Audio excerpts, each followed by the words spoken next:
I don't know how many of you guys are reading the new series, Hunter's Guild Red Hood. It's by one of Horikoshi's assistants. Is that confirmed? I believe so. The style is so similar. Yeah, it looks way too similar to be. I think I searched up their name. Hold on. Yuki Kawauchi is a Japanese marathon runner, but Yuki Kawaguchi is Yuki Kawaguchi is one of the assistants who worked for Boku no Hero. Yeah. Anyways, yeah, you know, art style looks very similar. He's one of the assistants to Horikoshi. 8 chapters into this bad boy, and they drop like the hardest, sickest, like what lore drop like ever. Dude, it's incredible, honestly. Yeah, like the series itself is so good right now. Like I it has really a like really it. nice like character to it. Yeah. It's good. It's got like character designs are on point. The monster designs are like really cool. Cause it's like it's his take on like fairy tale. Like the whole premise is like, oh, the Hunters Guild is hunting werewolves. They're hunting like werewolves. But like their take on werewolves is like, yo, what the heck? Like, dude, it's all just so interesting, and it's gonna be one of those like I worry because there seems potential for it to be cringe. I don't know where, but like I really like it so much, and it's just started, and Yeah, I know exactly what you're talking about. If you guys haven't read it, give it a shot. It's like 7 chapters so far. Yeah, I think the latest one was 9 chapters. The latest one was chapter 9. It's all pretty good. Look, okay. We were actually talking with a friend just like an hour ago about how like anime weirdos and like weebs just don't know what a quote unquote mommy is. They don't know like, what thick all. is. But you will learn. Yeah, Mr. Yuki Kawaguchi knows. There is an understanding. You were merely adopted by the thick. I was born from it, molded by it. This man knows thick. Like he's passed the test. That is a fact. Like I don't want to get too horny about it, but I'm really surprised other people haven't been very horny about it, you know? Yeah. Does that make sense? Oh, yeah. I remember the week it first came out, everybody was like, bro, like, thick MILF. Like, what the hell is going on? Thick. I was like, yo, okay. Got introduced to like another one 6 chapters in, and this newest chapter we get like a new one too. Yeah. Like it's some good stuff. I am really digging it so far. The story, it's going in, I feel like it has a good pace. Like you can tell like he knows, like they know what they're doing when they're writing the story, cuz like it's just so good. Like I don't know what else to say. Like the pace is so good. The first arc doesn't like outstay its welcome, and it leads directly into the second, and he's drip feeding enough stuff that it's like, oh, like especially it keeps us interested. Yeah, especially the chapter 8 drop. I think it was like last week we were on a call and you were like, I believe so. Did you read the chapter? And I read the first pages and I was like, yo, what? It was literally like 2 or 3 lines where we were just like, that's like, okay. That's some good stuff. Yeah, I hope to God that this one survives. Yeah. Cause it's real good. It's real good. It reminds me of, I was reading last week's, if you like gag manga, read Me and Roboco. That one is like so good.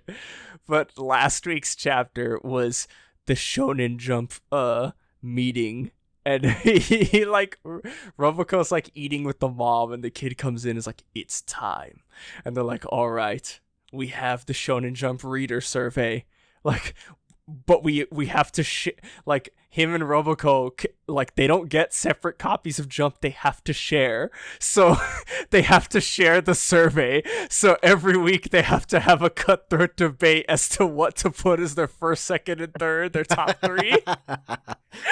That's pretty good. And like there's a part where he's like well, you put Jujutsu Kaisen in every week. Are you even thinking about it? And she's like, yes, I am. And he's like, sure, Jujutsu Kaisen is a fantastic series. Now that it's started back up, especially the sense of speed it has, you can't take your eyes off it with all the appealing new characters. It just keeps getting better. And then it cuts to his face. And he's like, so why did I leave it off my list? Oh, God. Dude, and then he's that's like, like no, literally like, how the debate goes. Yeah, and then she's like, well, like, you're saying I have to drop Blue Box? And he's like, you're gonna have to suck it up. And she's like, you didn't even read it. He's like, of course I read it. Look, this week's chapter of Blue Box was, and he reads it, and he's like, oh no, it's great. And like, by the end of the chapter, it's like, they put their survey in the mail. They're like, to our survey, Godspeed. And it's them like holding each other crying. But there's like this whole moment where he's like, no, like, I don't know. It's so fourth wall breaking because she's like, curse you, Jump editors. Like, I'm going to get you. And then they're like, what if we send a blank ballot to send a message? Like, they can't. Oh, it's so good. That's another one I recommend because every week it's just so funny. The chapter, I think it was the week of the 1000th chapter of One Piece. They met Oda. They went to like a convention and met Oda, and it was so funny. Dude, I really should start reading it because like, yeah, but that it's so inside baseball. Yeah, that whole debate in that chapter reminded me of my thoughts on the Hunters Guild is the same way. I'm just like, no, like these editors, like everybody send in blank ballots. If there's no votes, then they can't cut anything. Dude, speaking of, the only winning move is not to play. The only winning move really isn't to play. But like speaking of, before we get into the chapter, what's it called, Candyland or something?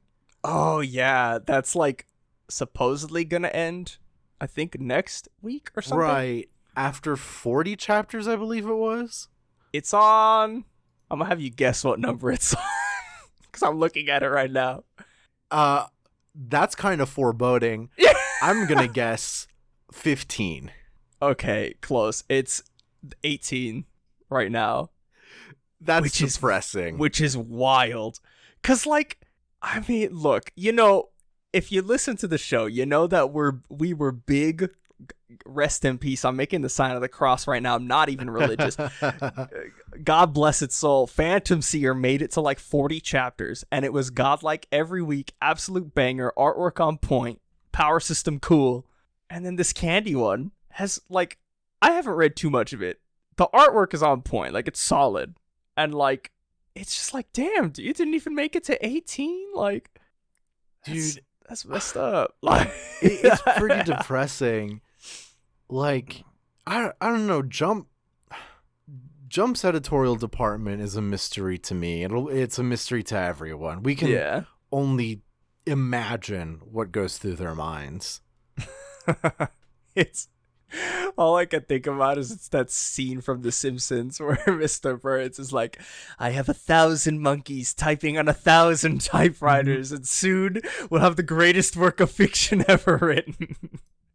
And he takes the page from one of them and he reads it. And he's like, it was the best of times. It was the blurst of times. And he just rolls up a newspaper and starts like hitting the monkey. That's the Jump editorial department. No offense, but literally possible. Yeah, no offense to those there, but with the amount of cancellations of good series, it seems like monkeys and typewriters or monkeys in managerial positions just mashing buttons. like at the very least, what I wish is they would do like it is with like animes. Like, oh, we're ordering like 20 chapters. We talked about this before. Yeah. Let's move on. We've talked about this. Seasonal manga would be sick. Anyways, this is not. Well, technically, I guess we are a Shonen Jump podcast, just not. Yes, we're more micro. We're not concerned with the macro, but we are Paramecia Fancast, a One Piece fancast where we review the latest chapter of One Piece every single week. My name is John. My name is Franz. And oh buddy, this week's chapter was really good. It was good. One Piece is good. Yeah, that's episode over, folks. That's all we have to say. Anyways, back to My Hero and Bleach. No, this chapter is really good. Finally, we get some focus on. I mean, we get to see some other characters, but like we get some focus on Yamato as a child. Like, yeah, assumedly, literally right after he was at the execution. Yeah, that sounds about right. And we get like, the flashback is just real good. I mean, it takes up like the latter half of the chapter, so we'll get there. But I really like this chapter, and the name. I was like, why is it named this way? And then when they show why it's named that way, I was like, oh, dude. The whole flashback was the piece de resistance, but yeah. On top of it all, oh man, fucking French speakers in our Discord are gonna fucking clown me. Oh no. I deserve it. What are you about to say? No, because I said piece de resistance. Oh, okay. But like, I'll it's look good at that we checked up. Dépêche-toi. It's good that we checked up on the rest of the Straw Hats. You know. Yeah, we got some real good moments, and then just we got moments with all the other Straw Hats, and then we got to the final Straw Hat, Yamato. No. Exactly. I saw a tweet that was like, Call of the Supreme King, check. Tragic backstory, check. Nowhere else to go after this arc, check. Say hello to our new Straw Hat boys. That's what we're talking about, baby. Getting straight into it. We didn't have a color spread because this week's Jump was the cover was One Piece. So yeah. We go straight into chapter 1024, so and so. And what happened to you guys? Is that color of the Supreme King hockey? And then the silhouette. It's not your fault. You just don't have the willpower to stay conscious in my overwhelming presence. I'm the man who eliminated 2 of the Tobiropo. They call me Uso Hachi, the sibling hunter. This first page, genius. Because, okay, immediately next panel's the Beast Pirate's like, what? 2 of them? Don't try to fight me. Join me. And then you see him like rallying. This panel is my favorite because 1, you see Usopp fist in the air and he's riding on a gator, but you see it's one of the gifters. Of course it is, dude. But like the way it is a gifter is the way he is gifted is the gator. Oh. The gator is literally just like lazily just draped over this man's shoulders, and you can see the man's arms shaking like he's struggling to ski. He's a good one. He could stay. Still a freak. Yes, but a good freak. I like him. Hey, kid, you're not bad. Oh, God. It's so good. Yeah, but I also love the explanation that Speed gives. She's like, it's because Big Mom is fighting elsewhere on this floor. The ripples of her hockey are knocking out soldiers. And, like, classic Usopp. Like, just fucking lying. Like, But do you think he knows that that's what's going on? Do you think he's, like, made this connection? To. I feel like he has to. I mean, he's seen enough people use conquerors to know what it looks like. And True. I feel like this is literally the Usopp move. Like, Usopp, if Usopp was a fighting game player, he would be able to hit confirm like no one else. Like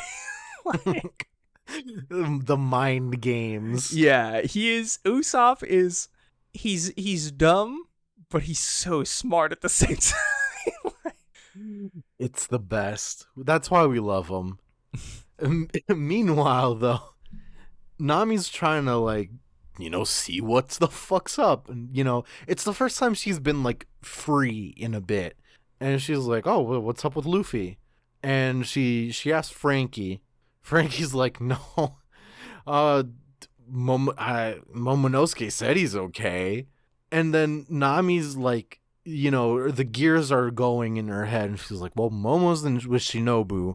I can't contact Shinobu. And Frankie's just like, oh, no news is good news. It means they're fine. And I agree with Nami. That doesn't make any sense. Oh my god.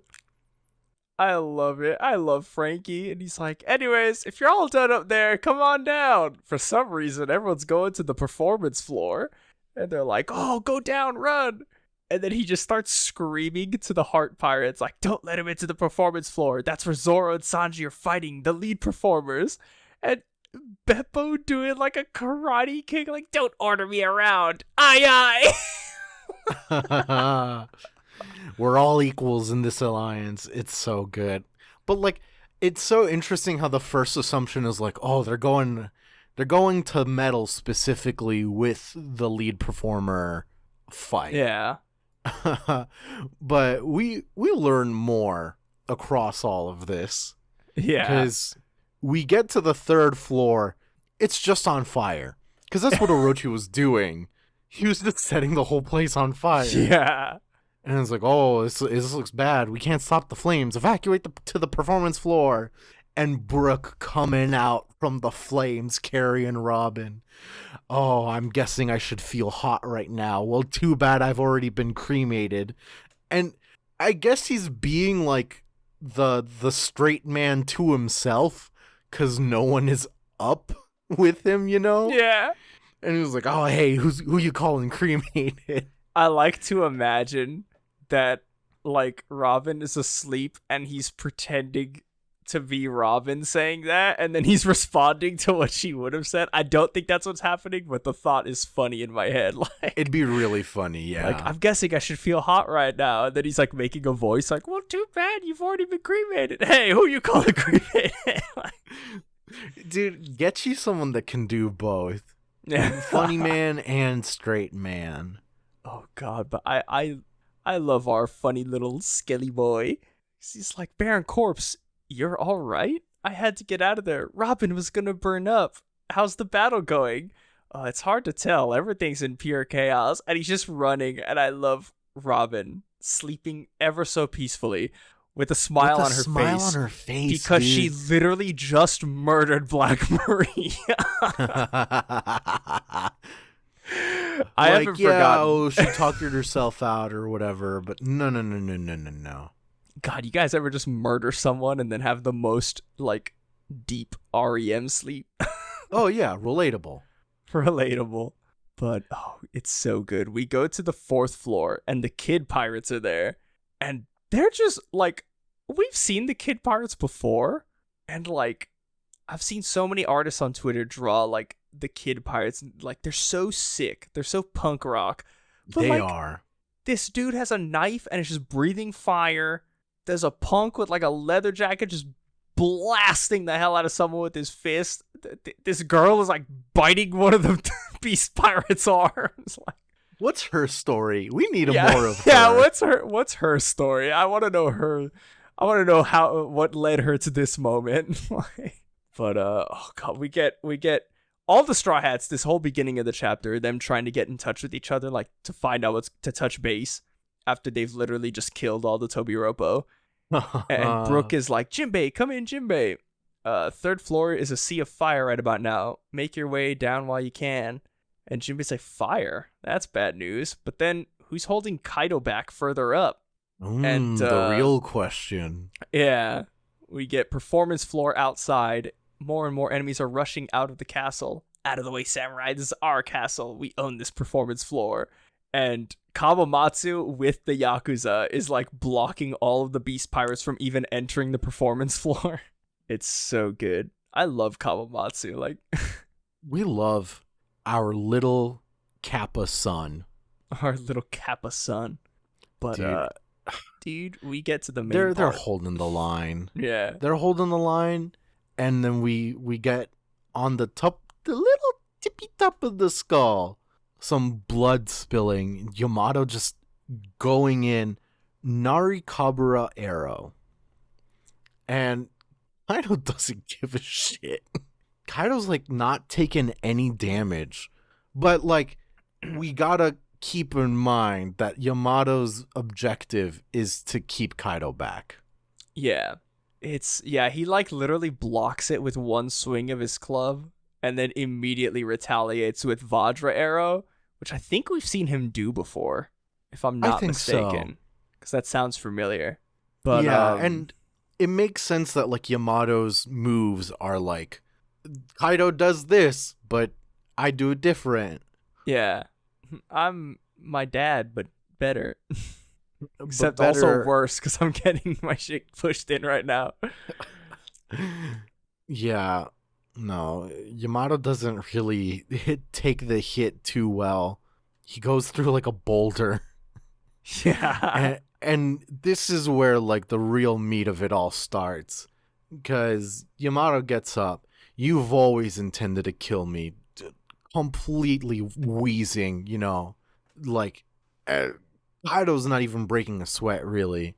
Yes, that's right. This isn't a family squabble. If you want to wear the name Odin, you must be ready for war. This isn't a game, Yamato. And, like, Yamato cries out, is it a crime to admire someone? I love Odin. As we go into the flashback. Flashback gang. Hey. And I love it. They're like, Kaido, the ogre princess has been running wild for the past week. I'm Odin! Just all of those pictures of like, God, when he was first revealed, everybody was like drawing pictures of child Yamato just like running around the fortress, just being like, I am Odin! It was so good. And to see that actually turn out to be somewhat canon before the bad stuff starts is like good. He's so cute. Yeah. Poor thing's like beat up. Yeah. And he's like, Father, my chains, like undo my chains. I'm Odin, Kozuki Odin. I am. And then like we see Kaido has Yamato like backed up against the wall, like chained up to like a pole. And then Kaido, leg day skipping looking ass, is like, tell me, Yamato, did you do this? And Yamato's just like, I didn't. They just fell over. I'm so hungry, I think I'm gonna starve. Give me some food. And it's like, oh? I mean, we knew that. Right. That Yamato had it, because like Yamato and Kaido clashed. Like the first time they clashed, they showed like the big like black lightning, like, you know. But to get confirmation here, because Kaido's like Supreme King Haki, good sign. But Yamato, if you want to call yourself Odin, then die. And he's like, no! Dude, like, so fucked. it is, but like we continue on. It's like what Kaido says now is really of interest to me. Stay in the cave until you see sense. I'll give you a month. And you know, like some Kaido schmuck is like, oh, what a month. Poor kid will die. We've got vicious samurai locked up in there. And, you know, they lock Yamato up. He's crying about it. No, don't leave me here in the dark. But this all seems to imply that, like, Kaido is straight up like, yeah, there's the whole Odin shit and whatever. But, like, Kaido's trying to bring out all this hockey from Yamato. Yeah. Yeah, Kaido I mean, we've seen it before. His like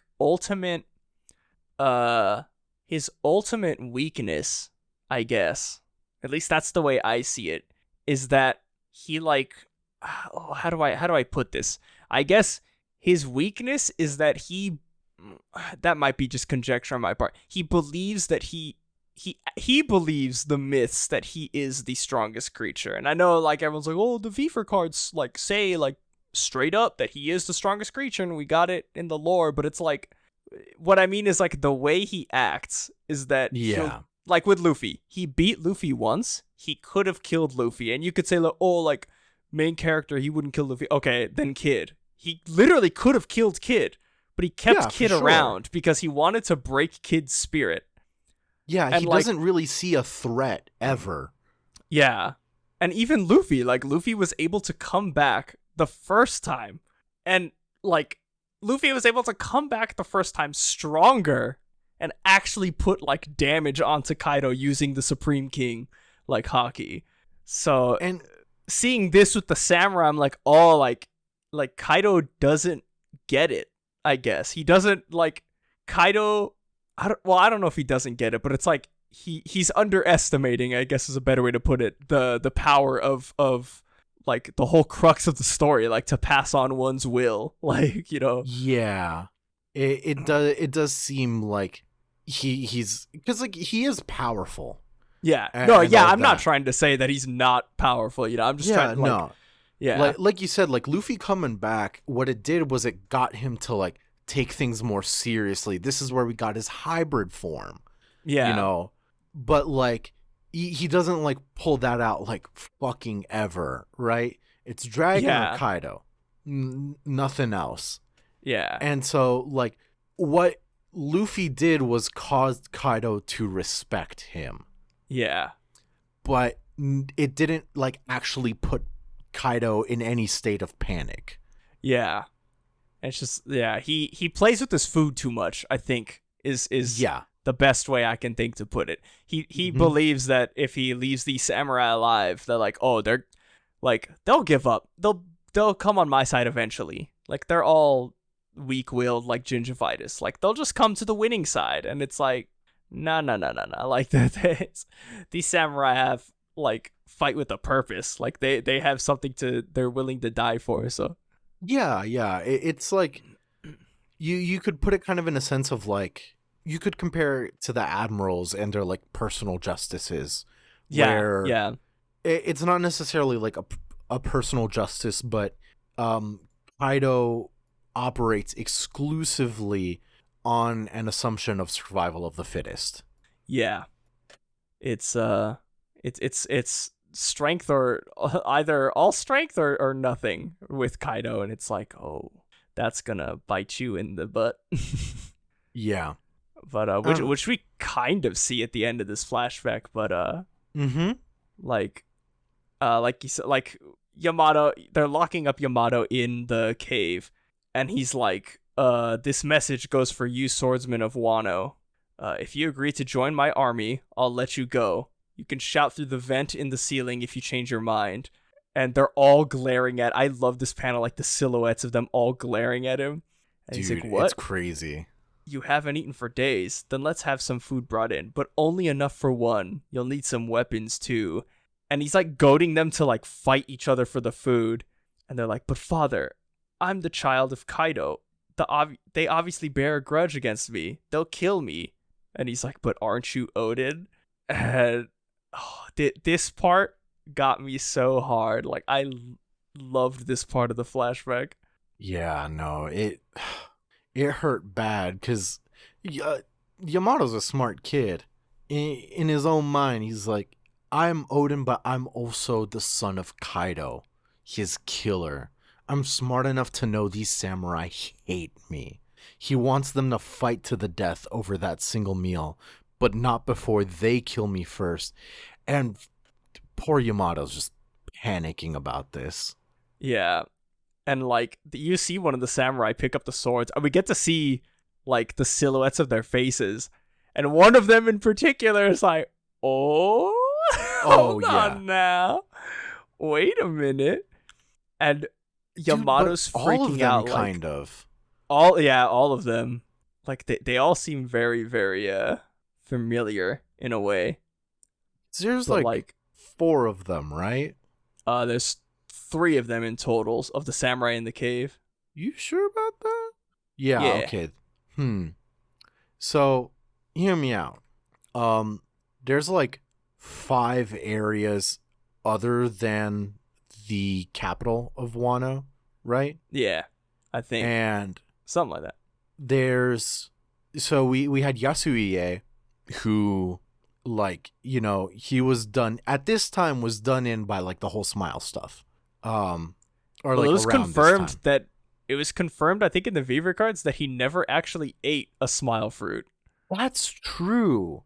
So he was just there. He was just like, yeah, God, that's messed up. But anyways, like, Yeah, it yeah. fucking.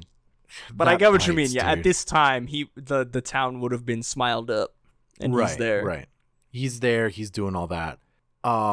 Then there's the whole area of Kuri, which is where the Kozuki clan led. Right. So the Kozuki clan gone. Yasuie's clan gone. There's only 3 left. This guy looks like Zoro. That means he's like the The Shimotsuki. Shimotsuki, yeah.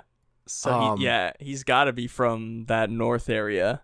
Yeah, he's like the Yasuie was also Shimotsuki? What? Yeah, I believe so. Oh. He was like somehow related to the Shimotsuki clan or something. Sure. But like, I don't know, this guy's like Zoro ass Shimotsuki. Which is even more fucked up now that I think about it, because that would be why Yasuie. Oh. It'd be part of the reason why he like clung to Zoro so much and like what like helped him. Dude, because like if you see fuck. someone that looks just like your fucking dad or uncle, like of course, your dad or uncle who's like directly related to the sword god. Yeah, exactly. Like, And especially with last chapter where everyone was like, yeah, we've all noticed it. Like he looks just like what's his face? yeah. The guy. Shusui's, oh my god, Shusui's wielder. Ryuma? Ryuma. Yeah, Ryuma. I was like, I know the sword. I don't. Jesus Christ. The fucking had to end that in a fucking question mark. Yeah, Ryuma? Question mark. But yeah, these 2 guys could be part of like the other 2, like the. Right. I don't know if they'd be like the daimyo, but like definitely from like major players from the other 2. Right. Like it's a regions. little much to say that they're daimyo, especially like, we haven't gone back and like reread Wano in any capacity. Yeah. I don't watch the anime. So like I've got nothing refreshed on me. Yeah. But I don't know. It's a theory. It's a game theory. Yeah, it's a game theory. But we get Yamato's like just freaking out, like, oh, they're gonna kill me. Immediately, the samurai puts the plate of food in front of Yamato and says, eat. And I love this. A samurai does not feel hunger. And I love it. Because you get the bang, and it reminds me of when Momo said that, like, a samurai doesn't feel hunger, and then his stomach is like, because all of them, like, it's echoing through the cave. And then Yamato's like, huh? Really? Oh, dude. It's so sad here, too, because, like, Yamato's questioning it all. But I'm hungry. Yeah. Oh, these samurai but amazing. I'm hungry. These samurai amazing. They're not hungry. Oh, and This is such a Zoro line. Can I just say that? It really is, and it fucking hurts. Yeah. Because this is peak Straw Hat shit. Family Yup, problems. this is family problems. This is peak Straw Hat backstory. This is peak Straw Hat mentality. Zoro would say this. Eat up. Man. You picked a hell of a family to get born into. That's what we're here for. Found family, brother. Found family, brother. And we get Yamato chowing down, and I love the tears dripping down his face. Like, thank you, Samurai. I'll never forget this food for as long as I live. For as long as I live. Dude, shout out to Stephen Paul. First of all, good. I personally, if I reading the whole uwu-ified scarfing down what they're supposed to be saying. Yeah. I don't have the parallel processing for that, you know? Yeah. You gotta think in a very specific way for that. I can't. I can barely think, full stop. And then on top of that, transliterating that so well. Yeah. So good. Oh, it's so amazing. Every week, gonna just gush. Stephen Paul does such an amazing job. Every single week.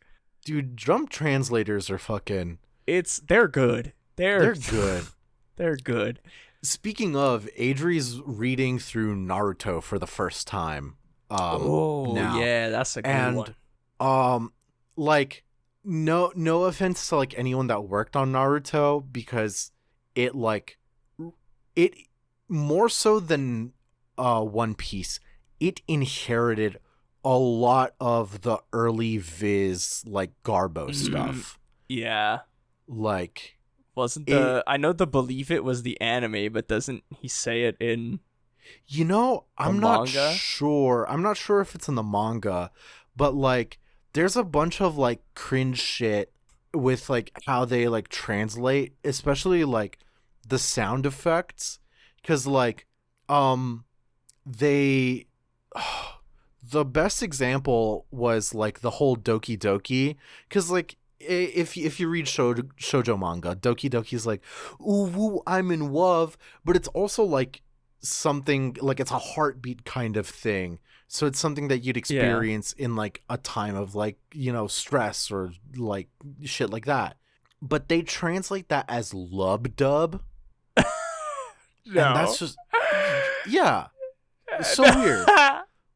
Lub dub, technically that's correct, so wild. Yeah, but why? And then there's a bunch of other shit the most people who witnessed Naruto as they grew up, everyone knows what the fuck Kagebunshin no Jutsu means, or fucking Konoha. That everyone knows. Yeah. Everyone's learned Japanese through Naruto. But they very forcefully have the Japanese first, then the English, but kind of in weird ways. I don't know. It's just real weird. God, that sucks. It's not a fault of Viz or anything. That's just how it was in 2006.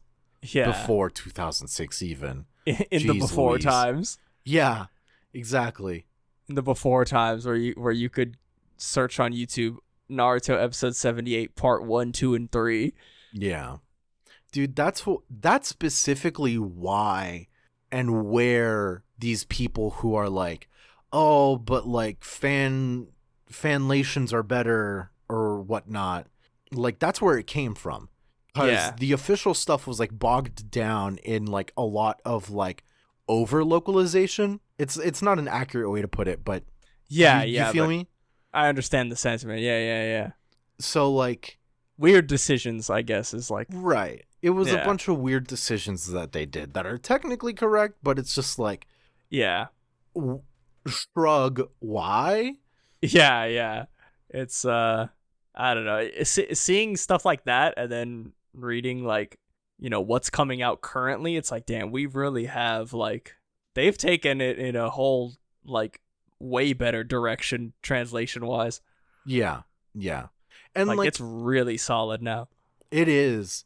There's a lot of stuff that like, One Piece having been from that era too, it's like it's moved as far away from that stuff as possible. And like Yeah. a lot of people, their main complaint is the Zoro Zolo shit. I remember like about a year ago, we Yeah, had an dog. episode where we were like, wait, actually Zolo is more accurate? What? Yeah. And so, we're a product of the times too. Yeah, it's wild. Like, not, I don't want to spin us down the whole like. I mean, we've talked about it before in like break week episodes and stuff like, and I think the episode is called "The Great Translation War" of like 2020 or 2019 or something like that. Something like that. But yeah, no, we've talked about it before, but it's just like, yeah, it's crazy, especially with One Piece seeing it, because like, One Piece has survived through that era that Naruto is in, but also up into the new era, and it's like to see how the way things are now. It's like, yeah, Zolo's in the official translation, but it's like that's by Stephen Paul's own words. Those are like, it's just an editor, like it's just a thing from the past that like they can't like for whatever reason, they can't just like change it now, Like from a corporate standpoint, in some way it's kind of understanding that they don't want to like double back on decisions they've made, because at that point it'd kind of be like a like sense of admittance, like, oh yeah, we were shit in 2006, and that's kind of rude to like to all the people who like worked then, especially because like the scene was nowhere near like as developed as it is today. Exactly. In terms of all of that stuff. So exactly, and we'll continue evolving, and it'll be so funny because I have no doubt that like sensibilities will change, and like what we're saying now will be like left in the dust. Yeah, it's gonna be wild to see. But I was sorry, I got caught. I was like, how the hell did we get on this point? But it was because of Yamato crying, thank you for your food.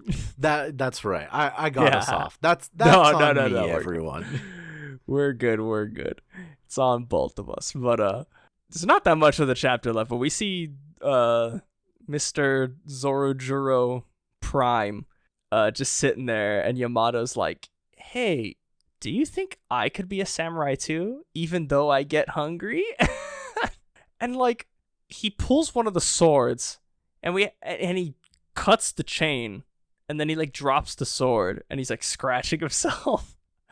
And he's like, you're Kozuki Oden, are you not? I heard you say it. That man was beloved to all of us. And Yamato's like, huh? You were friends? And he's like, what's your name, Sir Samurai? And Zoro, this dude, is like, what name does a fallen samurai need? Just call me so-and-so. Heh. Like, laughing to himself. Dude, it hurts a bit. It's so... This point specifically, the whole so-and-so, it's... Yeah. I've learned some Japanese through this. So the whole so-and-so, from what I understand... I could be misinterpreting because like it's a whole chicken and the egg thing that I haven't researched entirely, but I'm assuming this came from a like first person pronoun.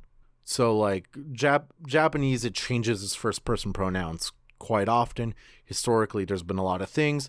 You weebs know it as like watashi, boku, ore, that stuff.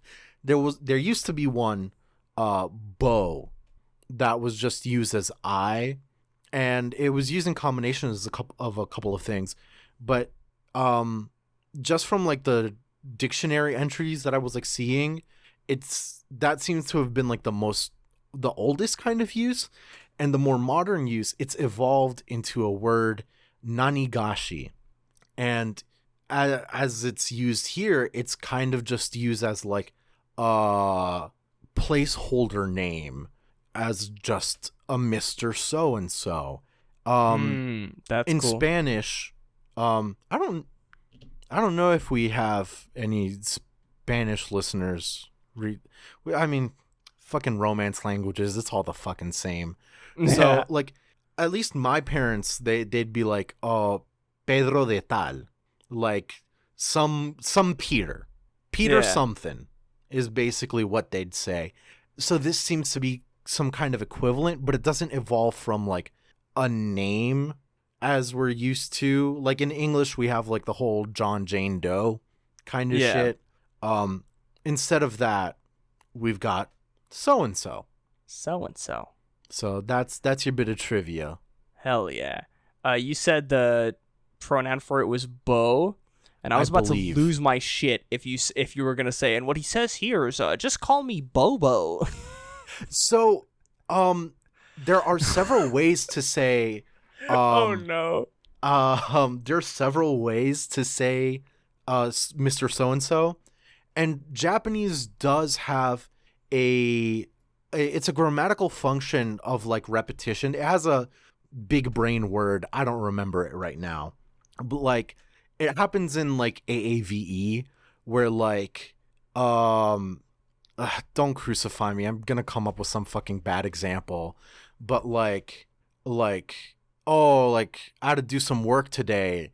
Oh, really? Like, you don't do much work? And it's like, no, dude, I had to do, like, work. You know? Like, that kind of emphasis translates to something in a grammatical sense. Okay. In, like, English context, it's usually for emphasis. In Japanese, it can change some things a little bit, but it is kind of like an emphatical kind of thing. So a good example that's in common usage nowadays is hisabisa. So hisa means, like, a long time. And so, like, hisabisa, like, you use it kind of in conversation, like, oh, it's been a while, I haven't seen you. Or, like, it's been so long since, like, and with the nanigashi, if you just go bo, it would come across not as the first person pronoun, but it would reduplication. That's the big brain word. Oh, that's the big brain word. It would reduplicate, and it would then become Mr. So-and-so. So that's your expanded trivia. So yes, Oda could have made this man Mr. Bobo. Mr. Bobo? What was the Ushi? the part of the Ushimitsu clan or whatever. God, his Zoro's direct descendant confirmed to be Bobo. Thank goodness. It explains, like, it's so far down, it explains, like, his wacky behavior, like, not being able to tell directions. It's the gag DNA in him. The gag DNA. Oh my god. You think Bobobo, the reason his nose hairs were so black wasn't because his hair in his nose is black, but because of armament hockey? Anyways. I just bring it out of the bag and I just drop it. I'm just saying. Continue. Yeah. I'm just saying, folks. I'm just saying, folks. Open your eyes, sheeple. But man. This is quite possibly my favorite panel of the whole chapter. I want to read this journal, but the words are too hard for me. Like. So Yamato, as a little child, like, is chained up with scary samurai men. Turns out the samurai men are really nice, and he will never forget their kindness. Because, like, of course, Yamato, he's just a child right now. Yeah. And then when Mr. Bobobo cuts off the chains holding Yamato, the first thing he does is walk up to them and hold out a book, and he wants to be read a story. It's so sweet. It's so sweet.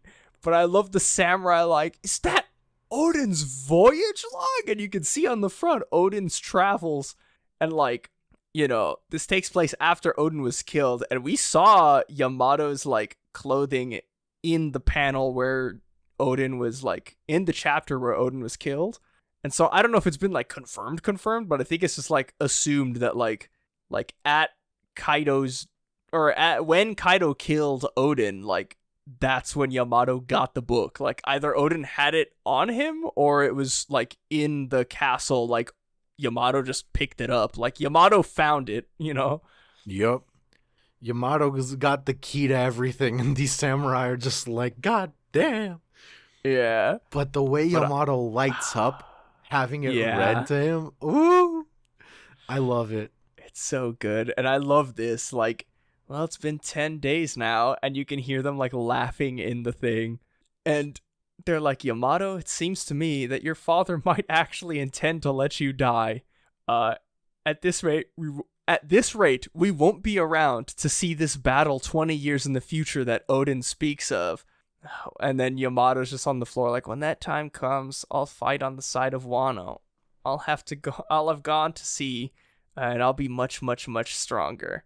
And these ending panels, this is like one of my favorite tropes in like stories in general. And it's like, I don't even know how to describe it. When the person who's fighting like has nothing else to lose, but also in turn like they cannot lose in a sense. Like they know that victory is all but confirmed, so they just fight to their like final breath. Like they already know. Like yeah, for sure. It's a lot in like anime and like samurai like stuff, because like, you know, they're like honorable and shit, but like Bushido kind of shit. Yeah. The main example I always think of is King Kitan from Gurren Lagann. Like, goes out into space knowing that he's gonna die, but also knowing that like him doing this is like assured victory, and just giving 1000% because he has nothing else to lose. Dude, that line. So this is spiral power. Not bad. Yeah, not bad. Not bad at all. It's so good. Fucking love it. But we get the samurai here talking to Yamato, and they're like, that warms our hearts. And in turn, we will take part in that future battle by ensuring that you do not die in this cave. You see, 20 years is too long for the likes of us to bear. But wait, my father will kill you. Better than wasting to death in here. We would never bend the knee to him anyway. Master Kaido, they've broken open the sacred cave. And you see, like, yo, Bobobo Zoro, Bobobo Ushimitsu, slices this boulder as if it's nothing. And, like, the page before, somebody in our Discord, let me look who it was, because they were like, have we seen the sword before? I don't think we have. I really think it's literally just like he grabbed the sword off of the floor and imbued his like armament hockey into it and just made it like a supreme grade and just like cut it. Like, well, maybe not supreme grade, but like, because you see him drop it on the floor, and after he drops it, it's like normal again. Right. I see what you're saying. Yeah, because he picks it up, and then when he cuts it, it looks just like Shusui did. And at first I was like, is it Shusui? But there's no way. No. I see what you're saying. There's no way, that it's Shusui, so he just, like, drops it. Because they're regular especially swords. If it was Shusui, he would not drop it like that. Like, dude, like, this, like, sword god shit is crazy. Like, and like, I do want to say, like, the fact that it's, like, hereditary is, like, I don't want to say it cheapens it. There's a word that I can't really land on, but at the same time, it's not like it's been unexpected. Yeah, it's people have had their theories, and even let me go to our Discord real quick, because we were talking about it, and Zeta Phantom was like, to my understanding, Zoro's grandfather is Shimotsuki Kozaburo. Kozaburo had two sons, Ushimaru and Yasuie, 55 years ago. And then according to Volume 96 SBS, Kozaburo left Wano and found Shimotsuki Village. and like that's when all Right. that happened. So I'm assuming that like right after they broke out of this was when those people left to that village or whatever. I wonder if this guy is one of the sons, like Shimotsuki Kozaburo. It's totally possible, like Zeta Phantom was saying. Yeah. But it's real cool. I think it's super cool. sick that like, oh man, this sword got I'm the same way. I mean, I like that we're getting confirmation of Zoro's heritage, like that it does come from Wano, like, you know, that he has but also, a reason to be here, basically. Yeah, he has a reason to like fight in this fight, I guess. But also that like he himself is not aware of it right now, and I actually like it like that because I feel like I'd kind of like it to stay like that. Yeah, it's the same thing as like Sanji's whole thing. Like I like that we're getting confirmation that his family's like a bunch of genetically modified freaks, but I like that it's like, oh, he's human. Yes. Like he was the one that was normal. He's not like a robot. He doesn't get hydraulic pressed in the face whenever he gets punched, like to fix himself. He's normal. I can't get over that scene. Is so wild and funny to me that Yanji just gets his face in a hydraulic press. Fucking real freak hours. Yeah, I've seen enough hydraulic press YouTube videos to know how powerful those things really are. We can't be messing with them. Yeah, but I yeah, it's the same way with that. Like I like that we're getting like their backstory, but also, as I've said before, and I think we've talked about it on the show before, but like I like that Zoro is just like this powerful himbo of his own creation in a sense. Like I like that he's just so monstrously powerful because like he trains so goddamn hard. Like he's just and to like, him he's just like a nobody from the East Blue. Like right. To everybody in the world pretty much. But like to Wano they see like, oh, he's really similar to Ryuma. Yeah. I'm glad that it likely will stay that way, because like I feel like Zoro's like the humble kind of person who just like wouldn't take it anyways and be like, what? You're dumb. Shut the fuck up. Yeah. Zoro's the kind of person that would like, if he was told that in a fight, he would get mad that you belittled like how strong he's gotten. Right. Like he would be the type of person that gets mad that you're downplaying the hard work that he's put in over the past like 2 and 3 years. Like he'd be like, are you serious? Like I've worked so hard. Screw you. Ashura 9 sword style, like die. Like, dude. And I mean, I it's already, we've seen it like the same sort of trend again with Sanji, because Sanji's like, no, like I'm not this powerful because of some stupid Germa stuff. Like I hate them. I'm not them. Like I got powerful because of my family and the friends I made along the way. Like, and to some degree you could argue that it's like an inversion of the whole trope, because like they're denying their possible nepotism. Like, I mean, fucking Luffy's dad is the head of the Revolutionary Army, and like he doesn't even think about that. We've talked in a Discord that he's never thought in the first place. Yeah. There's like, there was some interview or some article that came out showing like the first like sketchbook of Oda, and like it's just a whole interview talking about like everything, like when he started. And I guess the Jump editors at the time were really weary of like publishing One Piece, because they were like, this main character doesn't have like any thought bubbles. Like he never thinks. Like the readers aren't gonna like this. It's the exact opposite, my boy. We love it. We don't want to see him think ever. Yeah, man. All that aside, the end of this chapter, real short and simple. Yep. The basically last stand. We come out of the flashback, and it's like we've been talking about this whole inheritance of will.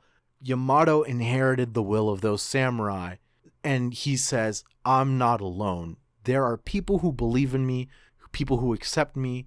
why do you steal my freedom? Why do you steal Wano's freedom?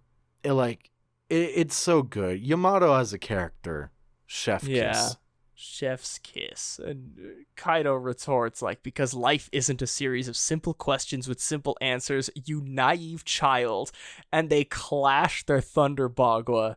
And the final 2 panels are so sick. Like, the clash panel is sick. Like, just the juxtaposition of their size. Like, Kaido is gigantic. And Yamato, in comparison, is like little floofy tail. Like, he's not even, like, a fraction of his size. Dude, it's crazy. Like, Kaido's a little too big. Yeah. I do like that his fruit supplements the missing leg day by giving him, like, weird muscular dragon legs. Maybe that is the true power of his hybrid form. Fucking dragon form leg day, leg day. Yeah. Dragon form leg day. But yeah, the chapter ends after they clash and we see like 2 panels of their faces facing away each other side by side, and there's like a through line of the black like Supreme King Haki. It's super cool. I really like it. I'm loving it. I'm loving it. You're gonna like McDonald's. You're gonna like the way you look.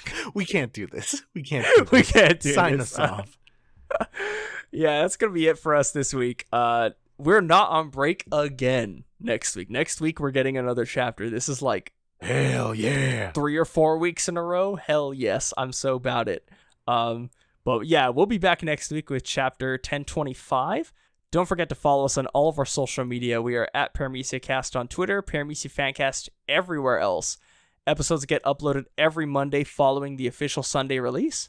And as soon as they're uploaded to our hosting site, parameciafancast.libsyn.com, they're sent to every podcatcher in existence, Spotify, iTunes. We're on Amazon Music too. So if you have Amazon Music, you can find us on there.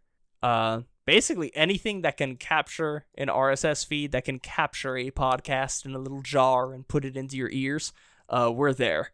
We're also on YouTube, same day, sometimes day after. Last week, Cumcast, because I'm not going to say their actual name because they messed me up, decided to be like, hey, your internet's just going to go out mid-download, and then YouTube is going to hit it with the double whammy, and because your internet went out mid-download, YouTube's going to say it's stuck at like 70-something upload percent and not move. And so that was a whole thing. So it got uploaded the next morning, but episodes do go up every single week on YouTube. So if you're a YouTube watcher, please like and subscribe. The comments on there are always funny when you guys leave comments. One of the videos, a bot commented, and it was just a string of letters. It wasn't even like sex bot, click here to fuck. It was like literally a string of incoherent letters, and I liked it and pinned it to that video because it's so funny. That'll be its legacy. Yeah, that's that bot's legacy. So if you want to make a legacy, go to our YouTube and like the video, comment, subscribe, all that jazz. We've inadvertently pinned a comment for a Russian sleeper agent, but we are not responsible for anything that happens. Oh, I want to say if you listen to this like as soon as it drops, basically, or the day after, it's it's a whole week, whatever. If you listen to it soon after it drops, Shana Tova, happy Rosh Hashanah to everyone out there who celebrates. It's big ol' 5782, baby. Hey, Happy New Year. It's the big one. You know what happens. 57. Hope it's better. Hope 5782 is better than 2021.